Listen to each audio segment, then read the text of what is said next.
All right, well, greetings, Brawniacs, and welcome to The Devil's Den, a podcast that focuses specifically on Leo Brawn, former homicide detective killed in the line of duty turned demon hunter. I'm your host, Stitch Mainville, and with me is your co-host, the creator, writer, producer of Leo Brawn, Mr. Jason Beard. Now, Jason and I will be breaking down each episode of Leo Brawn as we're joined by cast members who will give their perspective as well. But first, spoiler alert, we will be discussing the entire episode of Come Hell or High Water. So if you haven't yet listened, stop here, go back and listen to episode 7, and then come on back so we can continue.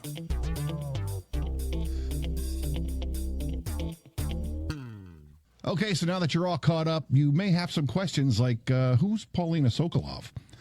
Are pigs able to spelunk? And our most important question of all for this episode, what is a surprise?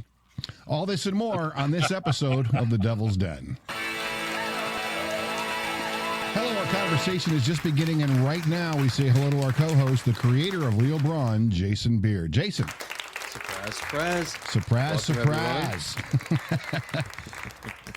Man. All right, seven episodes in. Episode 6 was, the story started moving along really well, adding mysteries and suspense, but this episode seems to take on a whole new life. No, this is like other than the pilot episode, this is like the top downloaded episode that we have. Come Hell or High Water. All right. Which, it's one of my favorite episodes, so that it's starring Jillian, who knows? Maybe there's something to it. Well, as always, we use this portion of the show to welcome some cast members on, and this episode joining us, we have returning guest, the ever-present Jim Fronk, and the lovely Tabitha Mixon. Folks, it's great to have you with us this evening. Thank you. Surprise, surprise. Surprise, surprise. Sound like Jim Neighbors. Yeah, you know, you talk about episode 7. I've said it before. I'll say it again. This is a award-winning episode. This is one that should be entered into podcast competitions. This one blew my mind. Not just because of my involvement in it, but just everything just came together in episode 7. It was insane. Yeah, all the stories seem to weave together right from this all the way to the end. It's like everything that happened up until this point sort of all merges and makes sense right here. And then it goes crazier. So yeah. Jeez. Tabitha, thank you for making a return to the Devil's Den. I love that you're here because this episode is very Jillian-esque. I'm glad to be here. Glad that y'all asked me to come back. I enjoyed it last time. It was a riot. Yeah, when everything worked right. we don't talk about that. No. Oh, yeah, this is when we had the clip. Yeah, every clip we tried to play wouldn't play it. Had to do it in post. Hey, listen, I wouldn't be talking to Jillian like that, man. I heard her kick some mean butt in episode 7. So you best be behaving because I know she'll hurt you. Yes, indeed. Absolutely. Well, hey, in the last episode, we had a trivia question, and that question was... Marksman lives. What's the name of the desert where we first meet the marksman? You guys remember that desert name? I do. I know you remember it. It's hard to say. Let's see here. Let's go with the Inferno Desert. That's a good guess. Tabitha? My memory is not what it used to be. You're like 12. What do you mean it's not like it used to be? I mean, are you old enough to drink? I think so. All right. People let me when I give them my ID, but they do ask for it. Let's say you said it's hard to pronounce, and I vaguely remember something. No, it's not a hard word to pronounce. It's just difficult for me to pronounce. Oh, it's the abominable, that word. Oh, sands. cinnamon. Yeah. Abominable sands. Oh, okay. I thought you were giving me a hint. No, it's just I We were have a just hard time ripping on pronouncing. Stitch. Giving you a lot of time to think of your answer, though, Tabitha. The clock Well, is he already running said out. it now. I don't have that. Yeah, I don't it's have out there. anything. It's fine. What was It's it? out there. I avoided Abominable it. sands. There you go. Thank you. I can't say Impossible that freaking sands? word. I definitely wouldn't have guessed that. I didn't remember that at all. I didn't even hear what he Apothecary said. Say it sands. again. Abominable sands. So you can say sands. abominable. Jeez. Barely. Barely. That's why I had Andy saying it. It makes me think of Miracle Strip. Do you remember that? Was that something that you ever went to? Miracle Strip? No. I know Is that like a Miracle teeth Whip. whitening but thing? that's No. different. Miracle Strip was a theme park in Panama City, but it closed down. Oh, I used to know I a didn't know strip about joint in that. Albany called the Miracle Strip. Also called the Landing Strip too, but that's Whoa, okay. All right. Okay, okay. Wrong territory. Okay. We'll fly back. Yeah, the Abominable Sands. It was Let's in go back to literature. hell. Yeah, let's go back to hell. Let's go back to hell. It's getting bad. Let's go back to hell. It was apparently a location that, I didn't make it up. It was in literature, so I just like, oh, that'll work perfectly. So, Well, we have a Facebook message from Leonard Adams in Atlanta, Georgia, and he writes, "Love the series. This story is very original and keeps my interest. I listened to the entire series, and one thing bothers me. Is Dapper Man the same as Satan? I could have sworn they were two different people." well, he is paying attention, and I love that. So thank you, Leonard. Yeah. So when we started Leo Brawn, the Dapper Man, who would later, the plan was always for the Dapper Man to ultimately be revealed as Satan, but it was played by a different actor. His name was Dave Moxley, who had agreed to play the Satan character, and then he had to, leave the series unexpectedly. And luckily, Jim agreed to take the role on and make it his own, and the rest is history. So, yes. Now, Jim, did you listen to the Moxley version before you did yours, or did you just do yours? I just did it. Yeah. We had talked about what he was looking for, and I think Dapper Man was going to slowly, even if it was Moxley, would slowly morph into a more, for lack of a better term, pun intended, I guess, devil-may-care attitude. Mm-hmm. So maybe that's where it came from. Holy shit. But anyhow, so I always thought, speaking with Jason when we're talking about the voice and all that, because we did do a couple renditions until we got to where we needed to be, I could see that it was going to morph that way anyhow. So why not just make the morph instantly because of a different voice actor? Sure. Same thing with the pig, too. Right? That was something else I was going to bring up. We went from Stout Man to the pig. Yes, exactly. Yes. Yeah. Just to add that other flair of mystery, like who are these people? And that voice has morphed as well too, from where he was sinister and evil to more of a broken, sinister, evil person who has been beaten down as the episodes go on. Exactly. And that's why that voice has morphed, but that has been me since day one, from what I remember. Yes, you were always were the stout You were man, always the pig, Jim. the pig. You're always a pig. Thanks, Ma. Did someone snort? That was on purpose. That was not me laughing that time. This time. Hey, well, let's get to our episode. This episode opens up with Jillian recounting a memory of her life. Tabitha, I love the cold open with Jillian's monologue. I don't know if it's the whole CIA thing or just your voice alone, but I was immediately leaning in and listening like this. I joined the CIA soon after the assassination of Osama bin Laden. I worked my way through the National Clandestine Service undergraduate internship program. I was 25 by the time I made rank as officer as part of the Counterterrorism Center under Deputy Director Jared Walsh. I was stationed in a rural settlement of Russia called Tura. I was posing as a courier, Paulina Sokolov, for the Kindex Service Express, a local courier service. No, as I was re-listening to this, I was like, I wonder. And believe it or not, there's a Facebook page for a woman named Paulina Sokolov. There you go. And Tabitha, I mean, that's just her natural voice. When I first met her, it was like, yay, let's go have some fun. This is going to be a great time. I'm so glad we're out here having such a ha-ha-ha comedy show. That's funny. I can be a little monotone sometimes. But we love you for it. I don't get excited about things. She's No, I'm always blushing. grounded, which is actually a nice contrast to me, who is never grounded. Well, and it works so well for the character because Jillian, more than I think any other character on the show that has recently just been deceased and has wound up in hell, is really questioning what's happening there and not really buying into it as much as others. So that she sort of has this detached sort of timbre or tone or whatever, really it really holds true to me. Like, I think that's perfect. And this monologue is also, she's basically talking about how she was betrayed. Not only did she die, but she was betrayed. So it's perfectly acceptable that she kind of. And I got to say, I've seen some pretty amazing fight scenes in movies. However, I've rarely ever heard a great fight scene, but that's exactly what we get here. Gillian feels time slow down. Adrenaline floods her body as she hears a combat knife being pulled from its sheath behind her. She instinctively rips the curtain from the rod and wraps it around the combat knife. Analyst Taft twists the knife and the blade tears through the curtain. She kicks Bradley in the abdomen and he falls backwards, ripping the curtain in half. What the fuck are you doing? Yeah. It's just getting started. That's a testament to Tabitha's acting and to Jason's audio mixing. He does do a great job. That's right? a longer fight scene, and my wife is a huge fan of this.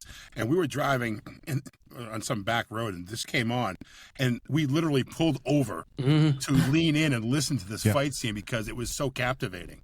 Oh man, that was the hardest thing I've done so far in the show. Was that fight scene? Just that opening. I remember. I think I told you, Tabitha, or maybe it was somebody, but I remember I started writing out the cold opening and I had 24 pages. I did not know that. Wait a minute. I was like, okay, hold on. Whoa. I've got to start this over because this is becoming an entirely different series all of a sudden. So I have a spinoff coming, okay? We could definitely do that. Get in line. Yeah, right. But, he's like, wait a minute. Yeah, but the fight scene was crazy. I don't know if we have clips of it, but like the shootout that takes place, I mean, like each bullet, I was like following each bullet, like where it would fly and what it would hit, and like the little sound effect. I mean, whether you picked up on it or not, I was agonizing over that. That was a rough one. We have our regular Dexter right here. You may not have picked up on it, but you definitely would miss it if it wasn't there. Yeah. I mean, it was put together so perfectly. Like you said, the bullets going by you, and you have that little noise and the timing, and everything was just spot on. That we pulled over to hear all this because it was just such an awesome. Eargasm. I mean, that's a good being word. an audiophile that I am, to hear something like that was just, amazing. So kudos to both you guys. So Jillian is a kick-ass CIA agent, and she ended up as an auto mechanic in hell. That's about right. That's it, man. He's got a sense of humor. Yeah, right. It's like, I actually can relate to that because, like, a lot of times I feel like this became my outlet because of monotonous type of jobs that was just like mind numbing, and it was just like, I need something to do with my mind. Otherwise I'm gonna go crazy. I think we can all relate to that. It's like, that's probably why we're all here. Yeah, right. This gives us that outlet. I can actually picture her as that mechanic because the first weekend that I met her, oh my God, she was sitting on the bar at the bar. A bunch of us went over and said, "Hey, have a drink with us." We became friends instantly. The next day, because I wore Hawaiian shirts so people know who I am, she comes down wearing a jumpsuit from Space Camp. I mean, bright orange, right? Bright it was blue. Bright blue. Bright blue. Jumpsuit was the orange is the new black, right? There you go. She became. I didn't know her name was I forgot her name was Tabitha because Tabitha is a name I never really heard that much in my life except for Bewitched, and Bink, right? So she became Jumpsuit. We used to call it Space Camp. Space Camp. Jump Camp. We used to just screw them all up. So yeah, so she's perfect in a jumpsuit in a mechanic outfit. I'll have to send you guys pictures later. That's funny stuff, man. Well, next we find Leo waiting at the ornamental pond for Sebastian when Max, the perpetually drowning man, resurfaces and Leo asks him, have you seen anything? No one today, but I have heard voices. In the night, unseen figures in the shadows. I can't recall having witnessed this much activity in a while. Any names or faces? Not from my vantage point. Should I be on the lookout? I don't know, maybe. Or maybe I'm just being paranoid. Let me at them. If they're staying close enough, I'll gnaw at their shins. So the plot thickens. Why would Sebastian ask Leo to meet him all the way out there and then not even show up? Right. Yeah. I mean, obviously something I think it's even mentioned like he's so uptight, so anal. He would have definitely showed up to his own meeting, so that he didn't indicates, something's going wrong. Something's gone wrong. Where's Sebastian? I have a great marketing plan for you right now, Jason. We talk about, that we have the Patreon and you get the early editions and things. What if we had a ringtone of Leo Brawn just going, And that's like a text tone? Yeah, great text style. Yeah. Or a notification tone? Oh, my briefcase is vibrating. Hold on. He sends me this email saying, "Oh, I need a couple clips of you laughing." I'm like, Leo Brawn laughing. I don't know what I'm laughing at. I don't know what it's. I was just like, okay, there you go. I do sometimes feel awkward whenever I'm asked to like laugh for random things, but it does help, in my opinion, whenever you kind of have like what's going on in this situation, because it could completely change the scenario of the laugh that you get, whether it's like a half-hearted or if it's kind of like sarcastic, like all of those things, because it makes a big difference.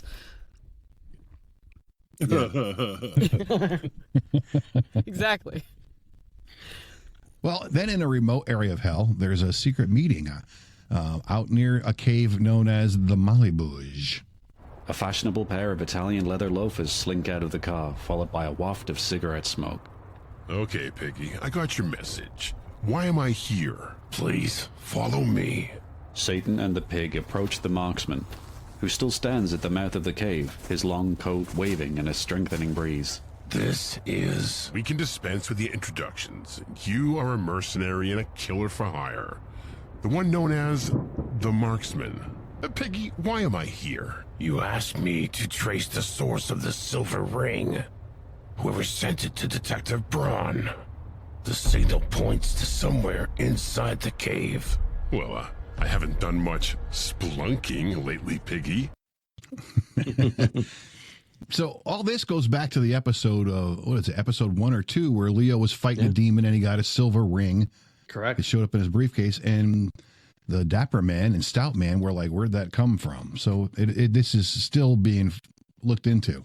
Right. Yeah. It's kind of sets the whole thing off. Yeah. Where'd this ring come from? Who sent it? Jim, being the voice of both Satan and the pig, do you go back and forth when you're doing your tracks, or do you do one all the way through and then go back and then do the other one all the way through? I stay in character and then go back and do the next character. During the table reads, I do them, and it's, all of a sudden I'm going from spelunking to spelunking. I mean, the voices in my head, I can hear those nice and clear, and I know those differently. But what comes out of my mouth, I kind of have to just stay in character. But the good thing is I know what I'm reacting to, and acting is reacting. So I know how I said something, and I know how I'm going to cut myself off, and I know how I'm going to react to what I said in theory. So I kind of enjoy it. It freaked me out when I heard it. I was like, hey, okay, cool. That's my demo. It's so distinct. That's what's so cool is it's so distinct. Like you wouldn't know unless you're sharing it with us that it's two different people. Or I listened to Seth MacFarlane, and I usually have a problem with like one guy doing various voices because it all sounds the same. But like Seth MacFarlane could have Stewie talking to Fat Man and Quagmire, and you would never know it was all just Seth MacFarlane doing it. And that's kind of what I was thinking when I was listening to yours between the Satan and the pig. I was like, man, that's so amazing that he can just keep them both separate like that. Well, I mean, you just got to get your characters straight. You know what I'm saying, Lois? Yeah, but it's difficult to do it conversational. If you watch ventriloquists and they do it, sometimes if it has a southern twang, they lose some of the. They're not giving 100%. You can't give 100% if you're about to switch over and you're thinking about switching over to the very next line. Mm-hmm. So, in order to give it 100%, I feel that's the best way for me to do it. And it's the only way for no, I'm just kidding. Everybody has their own style, their Jason, own methods. I'm guessing the pig was hoping to get the Marksman to go cave diving. However, once it's revealed that Sebastian has turned up some sensitive information, The Satan, he has a change of plans. Okay, I have an idea. Pig, you scope out the cave. Uncover anything that seems awry. To my friend in the chaps, you go to Dante. Keep your cue balls on this onboarding specialist. Observe and report. For now. This will give you a chance to enjoy your newly bought freedom and get the lay of the land. Understood. Now, it wasn't played in this clip, but there was something I noticed when I was reviewing this episode that I didn't catch the first time I listened. The name Sicarius. Now, is that a term of endearment, or do we have an actual name of the marksman?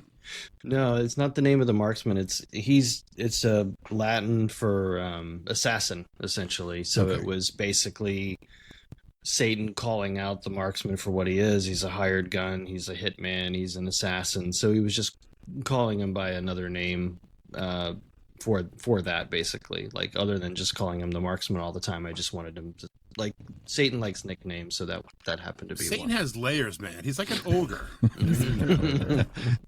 An onion ogre. Well, back on Earth, Father Marwood is paid a visit from the Archbishop regarding a cell phone that they found hidden in his room. I'm surprised that you didn't go to such lengths to also change the passcode. Your Grace, I was only biding my time, trying to process what I had witnessed so I could identify the best way to report the revelatory nature of the findings. Revelatory? Yes, Your Grace. The content contained within the phone, the images. It's irrefutable proof. Proof, Father Marwood? It's proof of the Almighty, of God's good work. Father Marwood, this would seem to indicate that you didn't until this very moment have this belief. All right, so it sounds like Father Marwood is not such a good priest. And the Archbishop makes it sound like Father Marwood is kind of lacking faith, maybe? These revelatory findings are not proof. They are heresy. No! Father Marwood, it has been decided that you, with an immediate effect, have been excommunicated. No! Bishop Barlow. It's not heresy. It's not fake. It's real. God is real. Don't you see what this means? Everything you've been teaching, everything we believe has been proven. I don't want to cause any major story spoilers, but I'd be remiss if I didn't ask. Does heaven play a role in what is happening throughout this story? Oh, I can't say. Is Santa Claus real? Is money real? The Tooth Fairy? I would say wait for season 2. Wait for season 2. There will be some things. But what this really sets up is what I've been calling sort of like the Earthbound episodes. So you have everything happening in hell, and then you have your Earthbound episodes. And this is really the major arc. It starts with Laurie Stryker, and then you get introduced to Father Marwood. And then Father Marwood is the one who we're now learning is, maybe he has questioned his own faith in the past. And that's going to lead him down a path that's not so good. All right. Well, back at the RA, Leo steps into the Devil's Den, ta-da, and runs into Willie Topaz for the first time since episode 2 when Willie drove Leo back to Stuart Bender's place of death. How the hell are you, Leo? Willie. Hey, I don't remember if I said it, Willie, but thank you. Those were some stellar driving skills. Oh, that was nothing. If we ever have a need to drive through a ring of fire, I'm your guy. I always prefer to do my own stunts. Leo, that was some solid hunting. And after 6 straight cases, you've earned the right for some R&R. Take some time off. That goes for you too, Willie.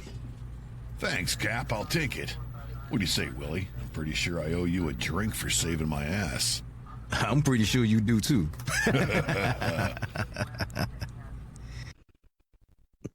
It's going to be... It's like Herman Munster. It will be a text I have tone. a text coming in. Hold on. Hey, we have another Facebook message. This is from Tanya Blanchard from Ventura, California. And Tanya writes, is Willie Topaz an action star like Bruce Willis, or is he more like Steven Seagal? Thank you, Tanya, for the question. Ooh, yeah, Tanya. Yeah. So I mean, he is. It's a good question because it does sort of. Willie Topaz aspired to be like a Bruce Willis or an Arnold or a Sylvester Stallone from the 80s action heyday. He was not there at the time that we meet him, so he wasn't at the upper echelon, but he wanted to be. So he was sort of lower rung, but trying to make it. He probably would have gotten there too. So Not Steven that this and guy's Dolph. lower rung, but I think he reminds me like a Burt Reynolds. Burt Reynolds type of action star, Yeah. You get Dom DeLuise next to him, aka Maury Stillman. So it's kind of a give or take thing. Yeah. That's definitely where he wanted to be. Yeah. He wanted to be there, and he probably would have made it. I think both he and Maury would have made it. That's interesting. Well, what happens to Maury? Hold on. Spoiler, no. What are you doing to me, kid? You killing me off early? What's No. happening? So at the High Water Saloon, Leo learns a little bit more about hell, and Willie learns a little bit more about Leo Brawn. A demon hunter. Consider the first round on the house. The patrons of the bar within earshot of the barkeep laugh. The barkeep chews on his cigar and looks dismayed. That normally gets a bigger laugh. I'll let you in on the joke. All the rounds are free. There is no money here. Oh, I could check that off the list. Leo removes a palm-sized steno pad from his back pocket. He flips to a page with handwritten questions, pulls a small pencil stored within the metal spiral, and checks off the question. Does money exist in hell? You actually have a list. We should all have a list. Felix, could we start off with a couple of beers? Cancel that. Felix, can we have 2 glasses of the Topaz Surprise, please? Table 4. Surprise, surprise. So the makes me think of Topaz that gif. Surprise. It makes its way into the story, and no one actually wrote in asking us about it, but I can't help but ask you this. 1 ounce of vodka, 1 ounce of rum, 1 ounce of gin, 1 ounce of tequila, a ½ ounce of cognac, 2 ounces of sweet and sour mix, and 10 ounces of orange juice with a splash of Willie's secret sauce. That's more than 16 ounces of drink. Is there room in the glass for ice? Too much orange juice, man. Too much orange juice. Yeah, that's too much. That's definitely See, too much. if you were to change out the orange juice and make it something like pineapple juice, then we'd be talking. Yeah, I actually I remember on the Patreon side, I put the ingredients, and I'm like, you know what? I should probably take it down. I don't want someone to actually try At this. least a disclaimer. This probably won't go well. The People versus Shoestring TV. We wouldn't have a leg to stand on at this point. That'd be terrible. But that would make really great content for you guys. Let's You're get right. real. Watch the court case. For $1,000 donation, you could be in the jury. So Jillian walks into the bar, and Leo informs her that he was never able to meet up with Sebastian. And then Billy Bochief walks in. It sounds like I'm telling a joke, but he walks into the bar, and everyone's making fun of Leo's notebook, and they're doing shots until finally Jillian realizes she needs to go check on Sebastian. Back at the High Water Saloon, Leo, Willie, Jillian, and Billy Bochief all take shots. Okay. I Want another? Come on, Leo. One more. Willie, you're a machine. I'm going to check on Sebastian. Is there a phone around here? In the back there. Walk past the giant bullhead, turn right, and before you walk into the little girl's room, you'll see it. Thanks, Billy. Jillian steps away, narrowly avoiding another round of shots. Okay, but the last one. That's it. I'm done. I gotta confess though, when we recorded this was around the 4th of July, and I had just gotten back from a 4th of July party. Yeah, boy. Yeah. So as you're listening to Drunk Leo, it was recorded by Drunk Stitch. So. Very nice, very nice. Very convincing. Does anybody ask about the band? Because, it's pretty groovy. I'm enjoying it. It's actually Robert Lloyd, who plays Felix the barkeep. It's his band, Possum Bobby. It's one of their original songs, so he said I could use it, and I think in this episode there's like 2 Possum Bobby songs playing in the background. That's awesome. And he maintains like all the like the bar scenes and stuff for different songs, right? Except for maybe the female band. Yeah. Yeah. Yes, okay, I exactly. thought so throughout the show, and I was like, I really like that. Yeah, we actually had someone write in our last episode asking who the actual female band was they were looking for. And Jason, it turned out, he said it was his daughter that did that. He and his daughter put that together. That's so cool. I wrote it, and then my daughter does sing. She doesn't usually do that type of music, but she lent her voice to that, and then I just sort of, I was able to sort of merge some different types of music together to make it sound like that thrashing. You should have those clips available for people as content. I know. That would be awesome. She's kind of shy. It's her. I'm trying to convince her. Bobby, then. I'll be honest. When I heard the female band, it kind of reminded me. Don't take this as offensive. This is like really cool to me. Back in the day, there was like a Scooby-Doo movie that had a Halloween theme and a bunch of like Wiccans in it, and they had a band, and it reminded me of the music that they played. Ladies and gentlemen, really cool. the Scooby-Doo Wiccan Band. But I thought it was really cool. Now I need to go back and listen to it. But yeah, it was really neat. With Josie and the loved Pussycats. Right, Josie and the Pussycats. That's right. With long hair and ears for hats. When Jillian returns from her phone call, she informs Leo that she couldn't get a hold of Sebastian.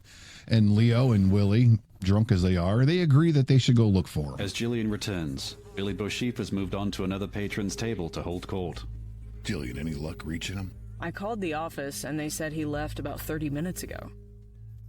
Let's go. I got a ride. I'll take you. So drunk driving isn't a big thing in hell. No, I guess, hey, you're already in hell. What the hell? Yeah. What the hell? Well, it's at this point in the story that there are several different things happening all at once. Sebastian's being followed by the marksman. A young girl is by the ornamental pond spray painting.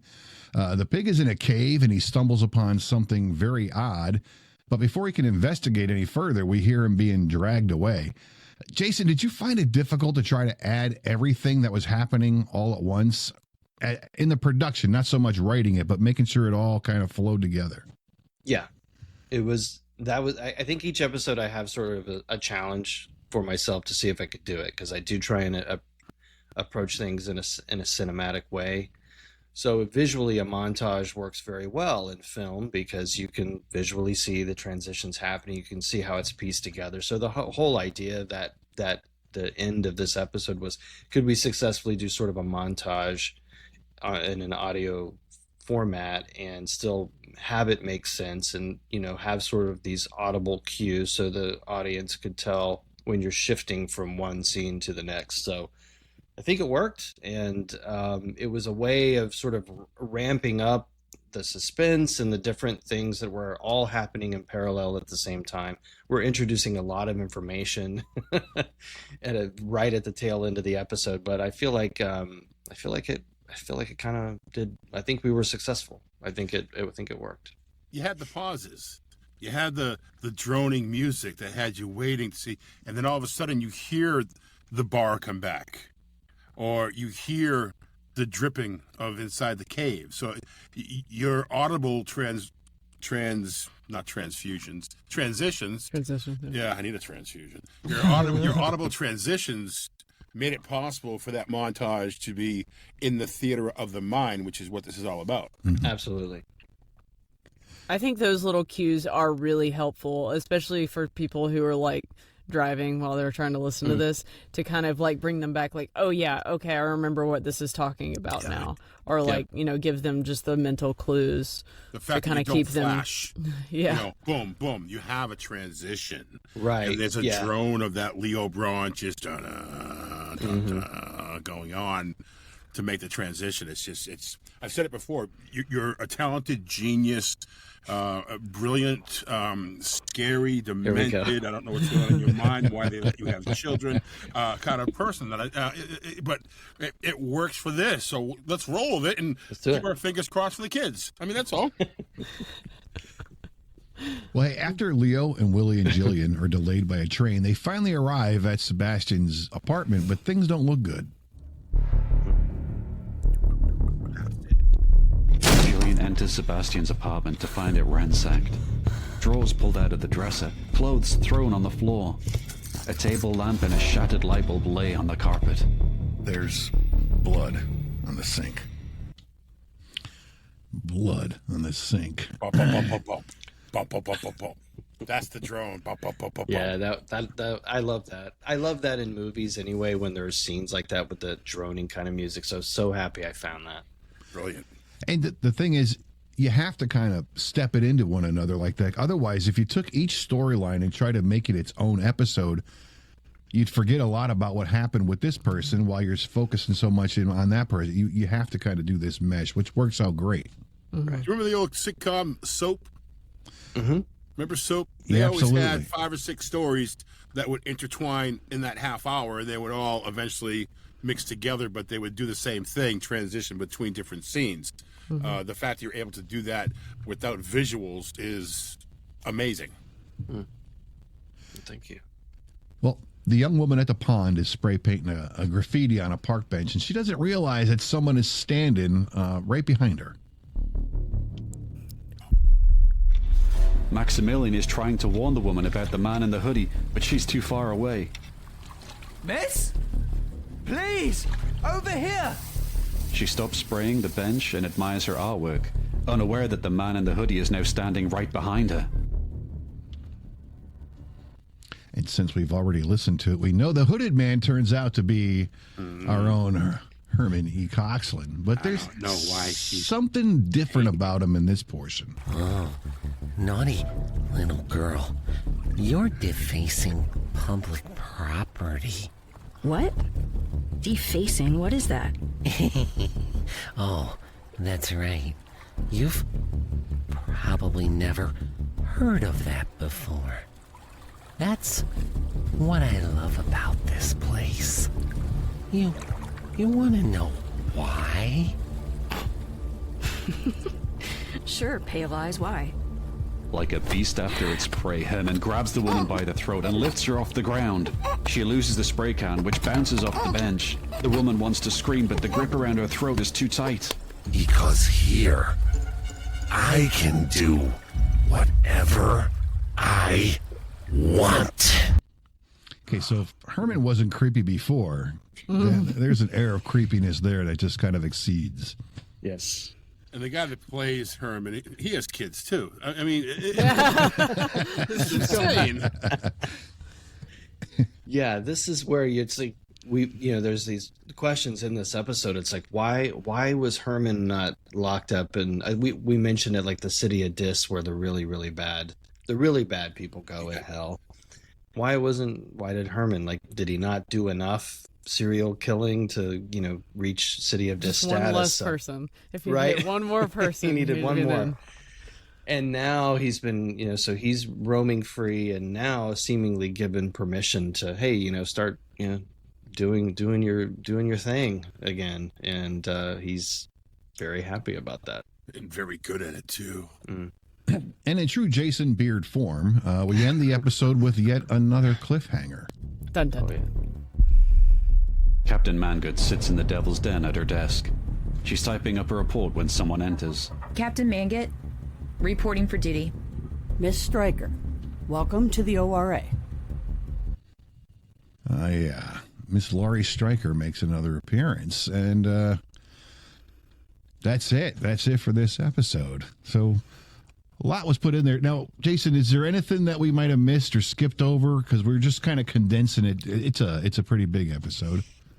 I think we sort of officially learned that whatever this 11th circle is like something out there that's not going away and probably going to cause problems. I think the very end of the episode, you see that the victim, this female victim that Herman attacked, that she was spray painting the 11th circle insignia in the like a bench near the ornamental fish pond. So you definitely get the impression that, okay, these whoever this group is, they're mobilized and they're out and about trying to get the word out about whoever they are. Now, Jim, earlier you kind of gave us your summary of this episode. What's your overall take on episode 7? Oh, geez. I mean, I don't think I have an overall take except for I can't wait for episode 8. Yeah. I mean, it's the way that the story is being put together. Like you had said earlier, all these stories are starting to merge and they're starting to formulate into, okay, well, I understand now why Willie Topaz is here and what's going on. Okay, that makes sense about Jillian. Wait a minute, Laurie Stryker's here now? What the hell's going on? So yeah, it's I just like the way that it's coming together, and not to let the cat out of the bag. The next couple episodes, it all just really don't miss it. Top. That's all I'm saying. Just don't miss it. If you haven't listened, go listen. Don't miss out. Don't stop at episode 7 because you thought it was so good and it couldn't get any better. Woo-hoo! Yeah. Bum, bum, bum, bum, bum. Bum, bum, bum, bum, bum. Tabitha, how about you for episode 7? This being a very Jillian-centric episode, how is your take? What is your take on this? I mean, not even to mention like all the little Easter eggs that we have like towards the beginning and then of the series, and we bring them back around to kind of keep everything in the loop. So it's not even like everything's very well thought out, and I really appreciate that. And I think that's super cool. But obviously, like, I think it's really cool how we give backstory to people because it like gives them so much more depth.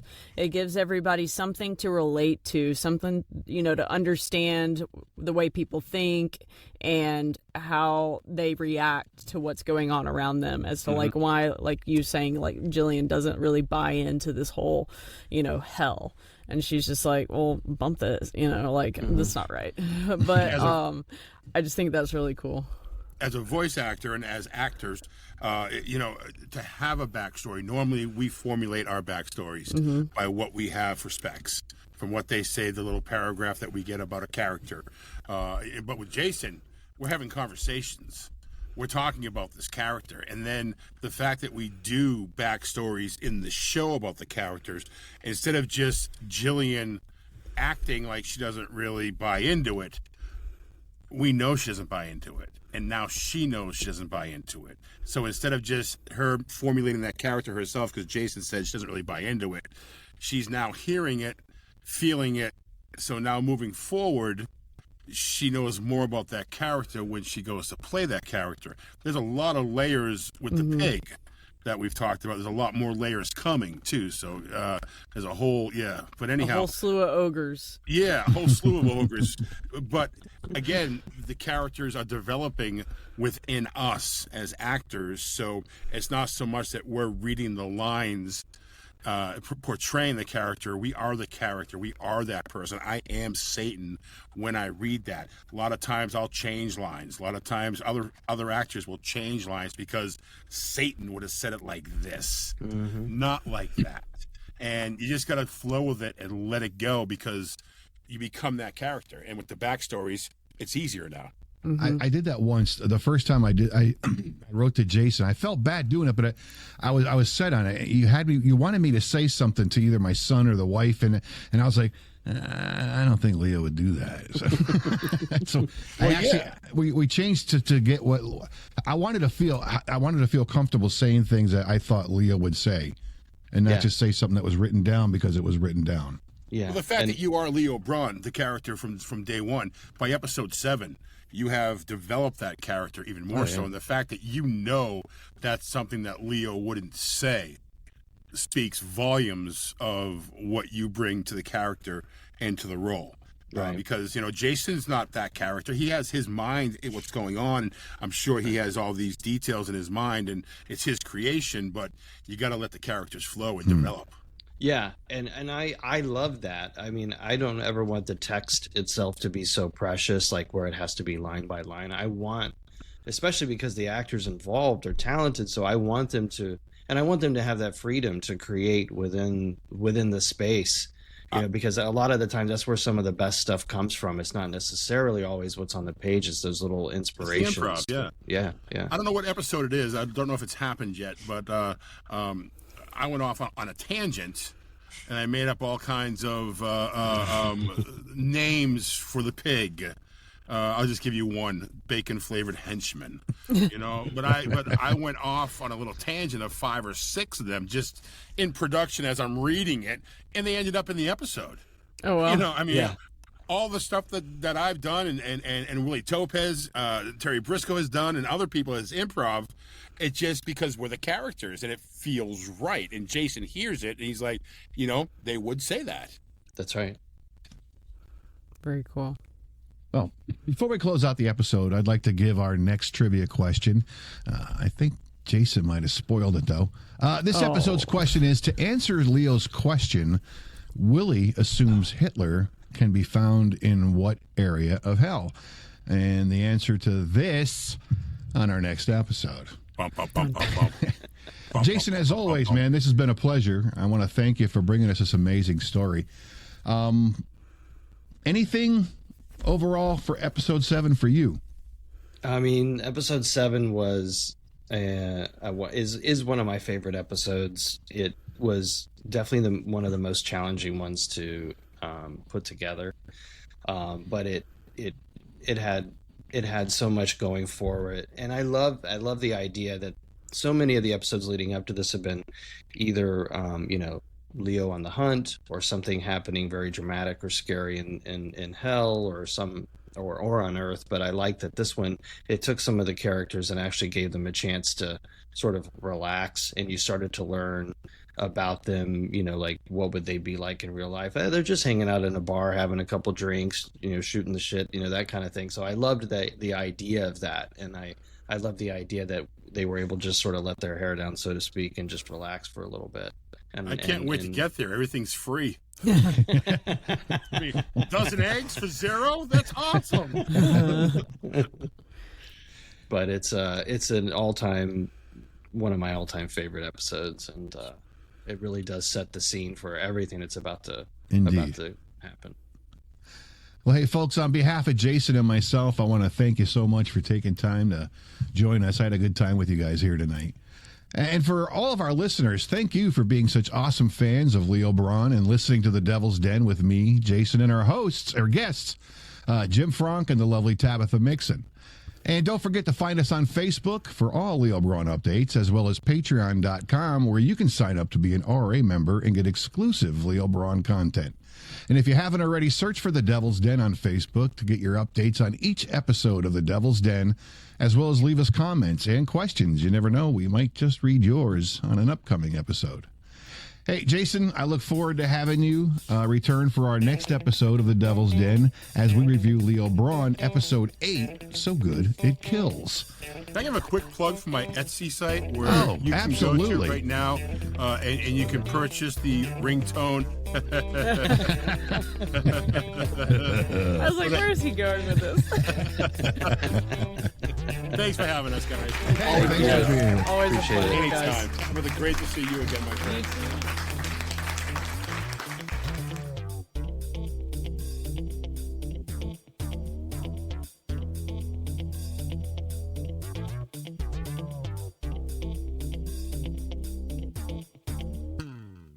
The characters and events depicted in this podcast are fictional. Any similarity to any actual persons, living or dead, or to actual events, firms, places, and institutions, or other entities is coincidental and unintentional. This podcast is protected under the laws of the United States and other countries. Its unauthorized duplication, distribution, or exhibition may result in civil liability and criminal prosecution. Country of first publication, the United States of America. Leo Brawn, copyright 2024, Shoestring TV. Leo Brawn and all related characters are trademark and copyright of Shoestring TV. All rights reserved.